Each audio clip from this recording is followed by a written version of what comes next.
নেতা যদি পথ হারায়, পথ হারাবে বাংলাদেশ। নেতা যদি পথ হারায়, পথ হারাবে আমার লাল সবুজের পতাকা। এজন্য আমরা আমাদের সকল পর্যায়ের নেতৃবৃন্দদের জন্য এই প্রোগ্রাম থেকে দোয়া করি, আল্লাহ তাআলা ওনাদেরকে যেন সুপথে রাখে এবং আমাদেরকেও যেন ওনারা সঠিক পথে পরিচালিত করতে পারে। আমরা সবাই আওয়াজ করে পড়ব আমিন। The leadership is the matter of influence. It's not the matter of position. নেতৃত্ব এটা ইনফ্লুয়েন্সের ব্যাপার, এটা পজিশনের ব্যাপার না। যে যত বেশি ইনফ্লুয়েন্সিয়াল, প্রভাব বিস্তারকারী, সে তত বড় নেতা। এটা ঠিক। কেউ যদি পজিশন পায় সেও নেতা, পজিশন পাইলেও নেতা। একটা দায়িত্বে বসে, একটা চেয়ারে বসে দায়িত্ব পালন করতে করতে তার মধ্যে অনেক যোগ্যতা চলে আসে, কিন্তু আসল নেতা তিনি যিনি প্রভাব বিস্তারকারী, ইনফ্লুয়েন্সিয়াল। এজন্য নেতা যদি পথ হারায়, খবর আছে, ঠিক কিনা? আমরা নেতাদের জন্য দোয়া করি ওনারা যেন পথ না হারায়। নেতারাও মানুষ, ওনারা ফেরেশতা নন, ওনাদেরও ভুল হয়ে যেতে পারে। নসিহতের মাধ্যমে, সুন্দর পরামর্শের মাধ্যমে নেতাদেরকে শুধরে দিতে হবে, ঠিক কিনা? আমরা এমন নেতা চাই যারা কাজ করবে আমাদের জন্য 24 ঘন্টা, যারা আমাদের জন্য মাঠে ময়দানে চলে আসবে, দিনরাত কাজ করে বাংলাদেশকে সোনার বাংলা হিসেবে তারা গড়ে তুলবে। আওয়াজ করে বলেন ঠিক কিনা? তাহলে নেতা হওয়ার জন্য প্রথম যে কোয়ালিটি, বৈশিষ্ট্যের দরকার, সেটা হচ্ছে আগে কাজ পরে নেতা। সমৃদ্ধির পথ, উন্নয়নের পথ, জান্নাতের পথ, ঠিক কিনা? লিডার কাকে বলে? The leader is one who knows the way, shows the way and goes the way. I repeat, আমি আবার বলছি, the leader is one who knows the way, who shows the way, who goes the way. নেতা তারে বলে who knows the way, যে পথ চিনে, নিজে পথ চিনে, shows the way, তারপরে মানুষের পথ চিনায়, পথ দেখায়, তারপর goes the way, সবাইরে নিয়ে ওই পথে চলতে পারে। চিল্লায় বলি ঠিক কিনা? নিজেও রাস্তা চিনে, রাস্তা চিনায়ও দিতে পারে, আবার ওই রাস্তায় সবাইকে নিয়ে চলতেও পারে। এজন্য নেতা নেতা ঠিক হওয়া দরকার। এটা হোক সামাজিক নেতা, হোক প্রতিষ্ঠানের নেতা, হোক মসজিদের নেতা বা ইমাম বা রাজনৈতিক নেতা, যে কোনো পর্যায়ে আল্লাহ তাআলা যাকে নেতৃত্বের জায়গায় বসিয়েছে উনি পথ দেখানোর দায়িত্ব নিয়েছে। তাই নেতা যদি পথ হারায়, পথ হারাবে অনুসারী। নেতা যদি পথ হারায়, পথ হারাবে বাংলাদেশ। নেতা যদি পথ হারায়, পথ হারাবে আমার লাল সবুজের পতাকা। এজন্য আমরা আমাদের সকল পর্যায়ের নেতৃবৃন্দদের জন্য এই প্রোগ্রাম থেকে দোয়া করি, আল্লাহ তাআলা ওনাদেরকে যেন সুপথে রাখে এবং আমাদেরকেও যেন ওনারা সঠিক পথে পরিচালিত করতে পারে। আমরা সবাই আওয়াজ করে পড়ব আমিন। The leadership is the matter of influence. It's not the matter of position. নেতৃত্ব এটা ইনফ্লুয়েন্সের ব্যাপার, এটা পজিশনের ব্যাপার না। যে যত বেশি ইনফ্লুয়েন্সিয়াল, প্রভাব বিস্তারকারী, সে তত বড় নেতা। এটা ঠিক। কেউ যদি পজিশন পায় সেও নেতা, পজিশন পাইলেও নেতা। একটা দায়িত্বে বসে, একটা চেয়ারে বসে দায়িত্ব পালন করতে করতে তার মধ্যে অনেক যোগ্যতা চলে আসে, কিন্তু আসল নেতা তিনি যিনি প্রভাব বিস্তারকারী, ইনফ্লুয়েন্সিয়াল। এবার বলেন তো, আমার নবী বিশ্বনবী মুহাম্মদ রাসূলুল্লাহ সাল্লাল্লাহু আলাইহি ওয়াসাল্লাম উনি প্রভাব বিস্তারকারী নেতা ছিলেন কি ছিলেন না? মাইকেল এইচ হার্ট নাম শুনেছেন? একটা বই লিখেছিল দি 100, a ranking of the most influential personality in the world. পৃথিবীর 100 জন মনীষীর জীবনী লিখে উনি বিখ্যাত হয়েছিলেন। 100 জন বিখ্যাত প্রভাব বিস্তারকারী নেতাদের মধ্য থেকে তিনি সর্বপ্রথম র্যাঙ্কিং এ যার নাম দিয়েছেন তিনি হচ্ছেন মুহাম্মদ সাল্লাল্লাহু আলাইহি ওয়াসাল্লাম। আপনাদের খুশি লাগে না? The 100 বইয়ের নাম, a ranking of the most influential personality in the world. পৃথিবী কাঁপানো 100 জন মনীষীর জীবনী তিনি লিখেছেন। আর 100 জনের মধ্যে নাম্বার 1 কারে দিবেন? আওয়াজ করে বলেন নাম্বার 1 কে? তিনি প্রভাব বিস্তারকারী নেতা ছিলেন। এজন্য নেতা যদি পথ হারায়, খবর আছে, ঠিক কিনা? আমরা নেতাদের জন্য দোয়া করি ওনারা যেন পথ না হারায়। এই নেতাদের ব্যাপারে একটা আয়াত তেলাওয়াত করে আমি আমার আলোচনা শুরু করেছি, যেখানে আল্লাহ তাআলা বলছেন ইয়াউমা নাদউ কুল্লা উনাসিম বিইমামিহিম। কিয়ামতের দিনটা হবে এমন দিন যেদিন প্রত্যেক দলকে আমি নেতা সহকারে ডাক দেব। পৃথিবীর প্রতিটি মানুষ নেতাদেরকে নিয়ে দাঁড়াবে। নেতারা যদি গোল্লায় যায়, অনুসারীরাও গোল্লায় যাবে। নেতা যদি জাহান্নামে, অনুসারীও জাহান্নামে। নেতা যদি জান্নাতে যায়, অনুসারীরাও জান্নাতে। চিল্লায় বলেন ঠিক কি না? এজন্য আল্লাহ বলেন ইয়াউমা নাদউ কুল্লা উনাসিম বিইমামিহিম ফামান উতিয়া কিতাবাহু বিয়ামিনিহি ফাউলাইকা ইয়াকরাউনা কিতাবাহুম ওয়ালা ইউযলামুনা ফাতিলা। সুবহানাল্লাহ পড়েন। আল্লাহ বললেন সেদিন দুনিয়ার সব মানুষগুলোকে আমি তাদের নেতা সহকারে ডাকবো, নেতা সহকারে দাঁড় করাবো। সেদিন যাদেরকে ডান হাতে আমলনামা দেয়া হবে তারা তাদের আমলনামা পড়তে থাকবে। আর সেদিনকার বিচারে কারো প্রতি বিন্দু পরিমাণে জুলুম করা হবে না।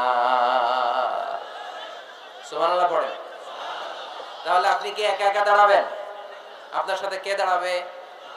আওয়াজ করে আরো জোরে সবাই মিলে বলেন নেতা। নেতা দাঁড়াবে, কর্মীরা দাঁড়াবে। এজন্য নেতা নির্বাচনের সময় সাবধান। নেতার অনুসরণ করে যদি কেউ জাহান্নামী হয়, কিয়ামতের দিন সবাই নেতাকে দোষারোপ করবে।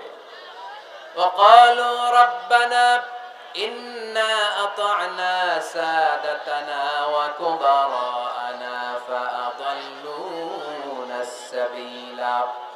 সেদিন তারা বলবে, হে আমাদের রব, আমরা আমাদের নেতাদের অনুসরণ করেছিলাম আর নেতারা আমাদেরকে ভুল পথ দেখিয়েছে। আজকে আমাদের আগে নেতাদেরকে আপনি শাস্তি দেন, নেতাদেরকে আগে জাহান্নামে ফেলেন, তারপরে নেতাদের পরে আমরা জাহান্নামে ঢুকবো। এজন্য প্রিয় ভাইরা, নেতা নির্বাচনের সময় সাবধান। যে কোনো নেতা, এটা রাজনৈতিক নেতা হতে হবে নট নেসেসারি, আমাদের সামাজিক কোনো অঙ্গ সংগঠনের নেতা, সামাজিক প্রতিষ্ঠানের নেতা, যে কোনো জায়গায় নেতা বানানোর সময় আমরা সাবধানে থাকবো। এবং নেতা যদি ভুল করে ফেলে ওনাকে ভদ্রভাবে শুধরে দেয়া, এটাও আমাদের দায়িত্ব। আওয়াজ করে বলতে হবে ঠিক কি না? ঠিক। মসজিদের ইমাম সাহেব, উনি মসজিদের নেতা, ঠিক কি না? আওয়াজ করে বলেন তো, ইমাম মানে কি? আরো জোরে বলেন। ইমাম সাহেব জোহরের সালাতে 2 রাকাতের পরে বসার কথা, ইমাম সাহেব দাঁড়ায় গেছে, কি করবেন? কি করবেন?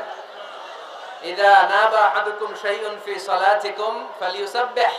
পিছন থেকে আমরা সুবহানাল্লাহ পড়বো, ঠিক কি না? যদি বাংলাদেশে আমরা কি পড়ে ফেলি? আল্লাহু আকবার পড়ে ফেলি, এতে কাজ হয়ে যায়।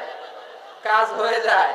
ইমাম সাহেব বুঝতে পারে যে সামথিং গনা রং, কোনো কিছু ঝামেলা হচ্ছে, ভুল হয়েছে, উনি শুধরে যায়। কিন্তু আসলে পড়তে হবে সুবহানাল্লাহ। তাসবিহু লিররিজাল ওয়া তাসফিকু লিন-নিসা। ইমাম ভুল করছে, পুরুষরা ধরতে পারলে পড়বে সুবহানাল্লাহ। পিছনের পুরুষ মুক্তাদিরা কেউ ভুল ধরতে পারে নাই, পিছনের মহিলারা ভুল ধরতে পারছে, ওনারাও শুধরে দিতে হবে, ঠিক কি না? ওনারা কি করবে? এরকম তাসফিক করবে, শুধরে দিতে হবে, ঠিক কি না? আচ্ছা, ইমাম সাহেব কেরাতে ভুল করলেন, 1 বার 2 বার 3 বার, ইমাম সাহেব বারবার আটকে যায়, করতে পারে না। তখন আমাদের দায়িত্ব কি? তাফতাহু আলাল ইমাম, ইমামকে ছুটাই দিতে হবে, শুধরে দিতে হবে, ঠিক কি না? তো মসজিদের ইমাম যদি ভুল করে, মসজিদের নেতা ভুল করলে যদি শুধরে দিতে হয়, সমাজের নেতাও ভুল করলে শুধরে দেওয়ার দরকার আছে না নাই? এটাও শুধরে দিতে হবে নসিহতের মাধ্যমে, সুন্দর পরামর্শের মাধ্যমে। নেতারাও মানুষ, ওনারা ফেরেশতা নন, ওনাদেরও ভুল হয়ে যেতে পারে। নসিহতের মাধ্যমে, সুন্দর পরামর্শের মাধ্যমে নেতাদেরকে শুধরে দিতে হবে, ঠিক কি না?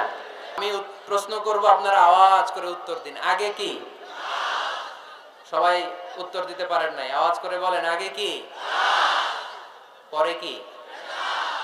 আগে পরে মনে থাকবে? তাহলে নেতৃত্ব দিতে হলে প্রথমে কাজ করতে হয়। প্রথমে যে কোনো কাজ করো না ভাই, যে কোনো কাজ করো, তা যেন হয় সবার চেয়ে সবচেয়ে সুন্দর, ঠিক কি না? যে কোনো কাজ করো না ভাই, যে কোনো কাজ করো, তা যেন হয় সবার চেয়ে সবচেয়ে সুন্দর। হোক না সেটা পড়া লেখা, রঙের ভাষায় ছবি আঁকা, হোক না সেটা সামান্য কাজ কিংবা মহত্তর, তা যেন হয় সবার চেয়ে সবচেয়ে সুন্দর। যে কোনো কাজ করো না ভাই, যে কোনো কাজ করো, তা যেন হয় সবার চেয়ে সবচেয়ে সুন্দর। ঠিক কি না?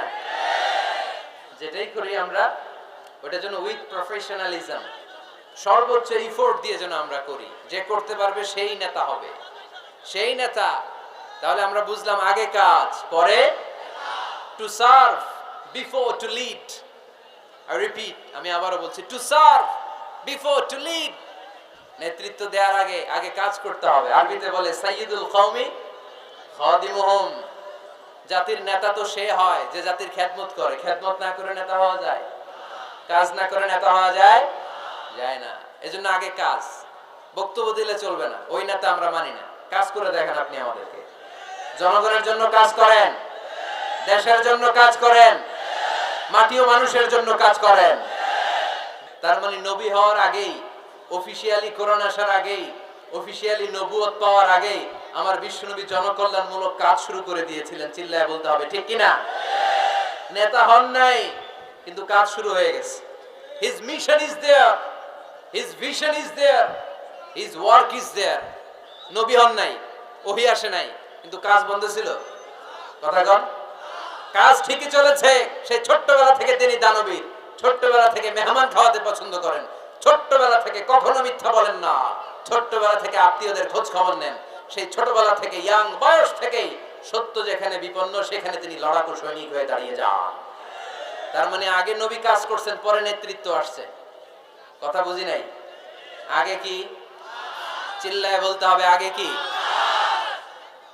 নেতা হতে যাদের শখ, আগে কাজ করো, আগে পরিশ্রম করো, আগে জনগণের সেবা করেন, জনকল্যাণমূলক কাজের সাথে নিজেকে সম্পৃক্ত করেন। নেতৃত্ব আপনার হাতে এমনিতেই ধরা দিবে। আগে কাজ পরে ক্ষমতা। ঠিক কিনা? তাহলে লিডারশিপ কোয়ালিটির প্রথম যে কোয়ালিটিটা আজকের এই আলোচনা থেকে আমরা জানলাম, যে নেতা হতে হলে you have to serve first, then you will be the leader. আগে আপনাকে সার্ভিস দিতে হবে, খেদমত করতে হবে। নেতৃত্বের লোভ নিয়ে বসে থাকা যাবে না। আগে কাজ, নেতা হই আর না হই, কাজ আমার চলবে। মাই মিশন ইজ দেয়ার। কোন অপশক্তি, কোনো কিছুই আমার কাজকে থামায় ফেলতে পারবে না। চিল্লায় বলেন ঠিক কিনা? আগে কাজ পরে নেতা। ঠিক কিনা? প্রথম পয়েন্টটা বুঝতে পারছেন? নেতা হইতে হলে প্রথমে কি করতে হয়? আওয়াজ করে বলেন আগে কি পরে। মাশাআল্লাহ, এই তো বুঝতে পারছি। নেতা হওয়ার 2 নাম্বার কোয়ালিটি হচ্ছে you have to overcome the challenges and you have to face the trials. আপনাকে চ্যালেঞ্জ মোকাবেলা করার ক্ষমতা থাকতে হবে, বাধা বিপত্তি ডিঙিয়ে সামনে যাওয়ার ক্ষমতা থাকতে হবে, তাইলে আপনি নেতা। নেতা যদি দুর্বল চিত্তের হয়, এটা কি নেতা না খেতা? হ্যাঁ, নেতা হইতে হলে আপনাকে চ্যালেঞ্জ মোকাবেলা করতে জানতে হবে। পাহাড় সম চ্যালেঞ্জ, আপনি এটাকে ডিঙ্গিয়ে চলে যেতে হবে। কোনো কিছু তাকে নাড়ায় না, সে অনড়। কোনো কিছুতে সে টলে না, সে অটল, সে নেতা। ঠিক কি না? এজন্য আল্লাহ বললেন ওয়াইদ বিতালা ইব্রাহিম রাব্বুহু বিকালিমাতিন ফাতাম্মাহুন্না ক্বালা ইন্নী জাঈলুকা লিন-নাসি ইমামা। ও নবী, স্মরণ করেন সে সময়ের কথা যখন আমি ইব্রাহিমকে অনেকগুলো পরীক্ষা করেছিলাম। প্রতিটা পরীক্ষায় ইব্রাহিম সফলতার সাথে উত্তীর্ণ হয়েছে। আর এই কারণে ইব্রাহিমকে ফলাফল স্বরূপ আমি জানিয়ে দিলাম, ইব্রাহিম ইন্নী জাঈলুকা লিন-নাসি ইমামা, আমি তোমাকে গোটা বিশ্বের মানুষের ইমাম বানায়া দিলাম, নেতা বানায়া দিলাম। ইন্নী জাঈলুকা লিন-নাসি ইমামা। When Allah test Ibrahim with some trials and he successfully overcome all the trials, and Allah said, Ibrahim, I'm gonna make you the leader. Ibrahim যতগুলো পরীক্ষা নিয়েছে সবগুলাই পাস। আগুনের পরীক্ষা পাস, নমরুদের পরীক্ষা পাস, কাবা ঘরের দায়িত্ব দেয়া হয়েছে, এই পরীক্ষায় পাস।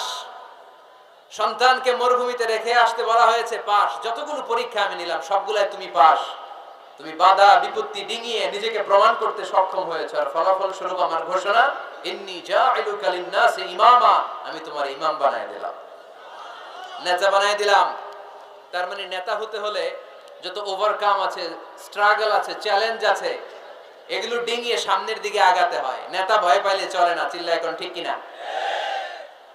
বাধা আসবে, বিপত্তি আসবে, নেতা অটল অনড়, তাহলেই চিনি নেতা। বুঝতে পেরেছেন? এবার আমরা দেখি যে আল্লাহ রাসূল সাল্লাল্লাহু আলাইহি ওয়াসাল্লামের জীবনে বাধা বিপত্তি ছিল কিনা, চ্যালেঞ্জ তিনি ওভারকাম করেছিল কিনা। আপনাদের কি মনে হয় আমার নবীর জীবনে কোনো বাধা বিপত্তি ছিল না? আওয়াজ শুনে তো মনে হয় ছিল না। হ্যাঁ, আবু জাহেল তো আল্লাহ রাসূলকে লাল গালিচা সংবর্ধনা দিছিল, তাই না? হ্যাঁ, গোলাপ ফুলের বিছানা বানায় রাখছিল, তাই না? পাহাড় সম চ্যালেঞ্জ ওভারকাম করে তিনি নিজের নেতৃত্বের প্রমাণ দিয়েছেন, নিজেকে প্রমাণ করে করে তিনি সামনের দিকে এগিয়েছেন, ঠিক কিনা? যেন তেন পরীক্ষা বিশ্বনবী দেন নাই, এমন এমন পরীক্ষা রব্বুল আলামিন বিশ্বনবীর কাছ থেকে নিয়েছেন, গোটা বিশ্বের কোন নবী ওই পরীক্ষা দেয় নাই। আল্লাহর হাবিব সাল্লাল্লাহু আলাইহি ওয়াসাল্লামকে পাগল বলা হয়েছে, হয় নাই? কবি বলা হয়েছে, গণক বলা হয়েছে, গণক। আল্লাহ রাসূল সাল্লাল্লাহু আলাইহি ওয়াসাল্লামকে বলা হয়েছে আফতার, লেস কাটা, নির্বংশ। আল্লাহর হাবিব সাল্লাল্লাহু আলাইহি ওয়াসাল্লাম যখন মক্কায় সালাত পড়তেন, ওটের পচা নারী বুড়ি পিঠে চাপিয়ে দেয়া হতো। 3 বছর শিয়াবে আবি তালেবের জেলখানায় বন্দী ছিলেন। আপনি বন্দী ছিলেন কয় বছর? আমি ছিলাম কয় বছর? আল্লাহর হাবিব সাল্লাল্লাহু আলাইহি ওয়াসাল্লাম কয় বছর বন্দী? এটা অর্থনৈতিক আগ্রাসন, সামাজিক বয়কট। এদের সাথে কারো বিয়ে হবে না, এদের কাছে কোনো পণ্য বিক্রি করবে না, এদের থেকে কিছু কিনবে না। প্রথম বছর যেহেতু ওনারা ছাগল চড়াতেন, ছাগলের গোশত খেলেন। দ্বিতীয় বছর সাহাবারা ছাগলের চামড়া খেলেন। তৃতীয় বছর গাছের পাতা, লতা পাতা, শিকড় আর ছাল খেয়ে বেঁচেছিলেন। The life is not a bed of roses.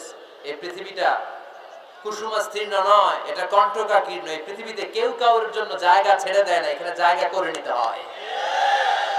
পৃথিবীতে তোমাকে জানান দিতে হবে যে তুমি পৃথিবীতে এসেছো। কঠিন বিপত্তিকে, পরীক্ষাকে তুমি জানাও যে তুমিও কম শক্ত না, ঠিক কিনা? একজন পুরুষের 1 ফোঁটা বীর্যে 20 কোটি শুক্রাণু না থাকলে চিকিৎসা বিজ্ঞান বলে ওই বীর্য থেকে কোনো সন্তান জন্ম নেয় না। 1 ফোঁটা বীর্যে কয় কোটি শুক্রাণু? 20 কোটি শুক্রাণু। ওই 20 কোটি শুক্রাণুর মধ্যে আমি একটা, ঠিক কিনা? আপনি একটা, আমরা সবাই এক একটা। এই প্রতিটা শুক্রাণু চেয়েছিল ডিম্বাণুর গায়ে আঘাত করে সফল হতে, কেউ হইতে পারে না। 19,99,99,999টা ফেল। পাস করছিলাম সেদিন আমি, পাস করেছিলেন, চ্যাম্পিয়ন হয়েছিলেন সেদিন আপনি। সেদিন আপনার হাত ছিল, পা ছিল, মামা খালু ছিল, ফোন কল ছিল, এত কিছু না থাকতো সেদিন আপনি চ্যাম্পিয়ন হয়েছেন। কেউ আপনারা থামায় রাখতে পারে নাই। তার মানে এই পৃথিবীর বুকেও কেউ আপনারা থামায় রাখতে পারবে না। চিল্লায় বলেন ঠিক কিনা? পারবে না। অদম্য সাহস আর শক্তি সম্ভাবনাকে দিয়ে আল্লাহ তাআলা মানুষকে তৈরি করেছেন। এক একটা মানুষের যে কি ব্রেনের ক্যাপাসিটি, তার যে কত ক্ষমতা আল্লাহ দিয়েছেন মানুষ জানেই না। আল্লাহর হাবিব সাল্লাল্লাহু আলাইহি ওয়াসাল্লাম এরকম বাধা বিপত্তি অতিক্রম করে নিজেকে প্রমাণ করে করে সামনের দিকে এগিয়েছেন।